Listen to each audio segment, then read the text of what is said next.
आज की कहानी ब्यूटी एंड बीस्ट की। एक समय की बात है, एक व्यापारी अपनी 3 बेटियों के साथ रहता था। व्यापारी को अपनी तीनों बेटियों से प्यार था। एक दिन उसे किसी काम से दूसरे देश जाना था। जाने से पहले व्यापारी ने अपनी तीनों बेटियों को अपने पास बुलाया और पूछा, मेरी प्यारी बच्चियों, कहो मैं प्रदेश से तुम तीनों के लिए क्या लेकर आऊं। पहली बेटी ने सुंदर कपड़े और दूसरी बेटी ने गहने मंगवाए। तीसरी बेटी, जिसका नाम ब्यूटी था, उसने अपने पिता से कहा कि वह उसके लिए एक गुलाब का फूल ले आए। व्यापारी ने अपनी तीनों बेटियों से उनके उपहार लाने का वादा किया और अपने सफ़र पर निकल पड़ा। अपना काम खत्म करके व्यापारी जब अपने घर की ओर चला तो वह तूफान में फंस गया और रास्ते से भटक गया। बहुत कोशिशों के बाद भी जब वह अपने घर का रास्ता न ढूंढ सका, तब तक तो अंधेरा हो चुका था। तभी अचानक उसकी नज़र एक रोशनी पर पड़ी जो दूर एक महल से आ रही थी। व्यापारी ने सोचा, शायद महल से उसे रात बिताने की जगह मिल जाए। इसीलिए वह उस तरफ चल पड़ा। जब व्यापारी महल में पहुंचा तो महल में कोई भी नहीं था। उसने हर तरफ देखा, लेकिन उसे महल में कोई नहीं मिला। आश्चर्य की बात थी कि खाने की मेज पर कई प्रकार के स्वादिष्ट व्यंजन रखे थे, परंतु उन्हें खाने वाला कोई नहीं दिख रहा था।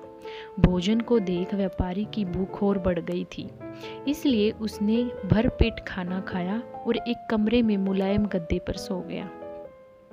सुबह व्यापारी ने जब महल के बगीचे में सुंदर गुलाब खिले देखे तो उसकी बेटी उसे ब्यूटी से किया हुआ वादा याद आया। उसने एक फूल तोड़ा और घर की ओर जाने लगा। तभी वहाँ एक भयानक जीव प्रकट हुआ और बोला, मैंने तुम्हें अपना भोजन खाने को दिया, अपने मुलायम गद्दे पर सोने दिया, और तुम ही मेरे बगीचे से गुलाब तोड़ रहे हो। तुम्हें इसकी सजा भुगतनी होगी। व्यापारी बहुत डर गया था। कांपते हुए बोला, मुझे माफ़ कर दो मुझे मत मारो। यह गुलाब मैंने अपने लिए नहीं तोड़ा, अपनी बेटी के लिए तोड़ा था। मैंने अपनी बेटी से वादा किया था कि मैं उसके लिए गुलाब का फूल लाऊंगा। यह सुनते ही राक्षस ने व्यापारी से कहा कि वह एक शर्त पर उसे छोड़ेगा। उसे अपनी बेटी को महल में भेजना होगा। और डरा और घबराया हुआ व्यापारी अपनी बेटी को भेजने का वादा कर वहां से चला गया। घर पहुंचकर व्यापारी ने अपनी बेटियों को सारी बात बताई और ब्यूटी से माफी मांगते हुए कहा, अपनी जान बचाने के लिए मुझे उस समय कुछ नहीं समझ आया और मैं राक्षस से यह वादा कर आया।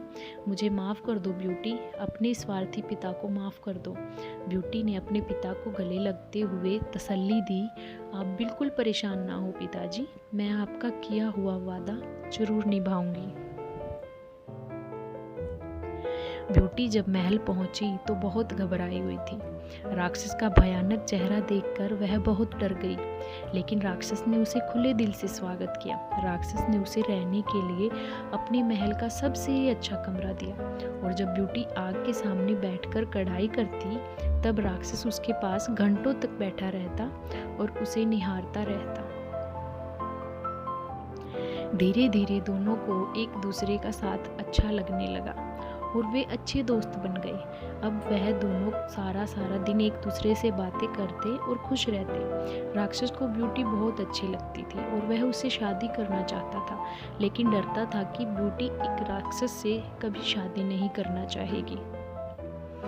बड़ी हिम्मत जुटाकर एक दिन उसने ब्यूटी से अपने दिल की बात कहने का फैसला किया। जब वह ब्यूटी के पास पहुंचा तो देखा कि ब्यूटी अपने पिता को याद करके बहुत उदास है।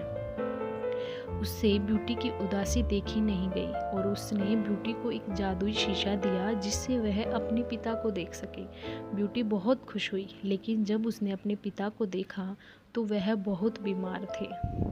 यह देख ब्यूटी ने राक्षस से अपने पिता से मिलने की इच्छा जताई। राक्षस ने उसे पिता से मिलने की इजाज़त दे दी और 7 दिन में वापस आने को कहा। ब्यूटी ने तय समय में आने का वायदा किया और अपने घर चली गई। ब्यूटी को सामने देख व्यापारी बहुत खुश हुआ। जैसे जैसे उसे पता चला कि राक्षस देखने में भले ही क्रूर हो, लेकिन वह दिल का बहुत ही नेक और दयालु है।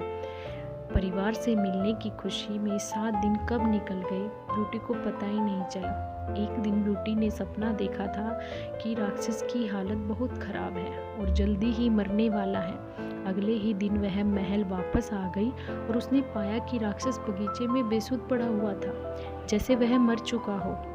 ब्यूटी उसे देखते ही रो पड़ी, तुम मुझे छोड़कर मत जाओ, तुमसे शादी करना चाहती हूँ, मैं अपनी सारी ज़िंदगी तुम्हारे साथ बिताना चाहती हूँ। जैसे ही ब्यूटी ने यह शब्द कहे, एक रोशनी ने राक्षस को ढक लिया और जब रोशनी गायब हुई तो भयानक और क्रूर दिखने वाला राक्षस एक खूबसूरत राजकुमार में बदल चुका था। राजकुमार ने बताया कि एक दुष्ट जादूगरनी ने उसे एक राक्षस बना दिया था और सच्चे प्यार से ही उस जादू को तोड़ा जा सकता था। बहुत समय से राजकुमार उस लड़की को ढूंढ रहा था जो उसे उस रूप में प्यार करे जिससे सब डरते थे, जो उसकी सूरत से नहीं बल्कि उसके गुणों को चाहे। आखिरकार राजकुमार को उसका सच्चा प्यार मिल गया और वह बहुत खुश था। जल्द ही ब्यूटी और राजकुमार की शादी हो गई और वह अपनी गुलाबों सी खूबसूरत दुनिया में हंसी खुशी रहने लगे। शिक्षा, इस कहानी से हमें यह शिक्षा मिलती है कि हमें किसी की सूरत को देखकर उसकी सीरत का अंदाज़ा नहीं लगाना चाहिए। इंसान का बाहरी रूप सिर्फ दिखावा है, उसका साफ दिल, उसके गुण देखकर इंसान से प्यार किया जाता है। आज की कहानी आपको कैसी लगी कमेंट करके ज़रूर बताएं। धन्यवाद।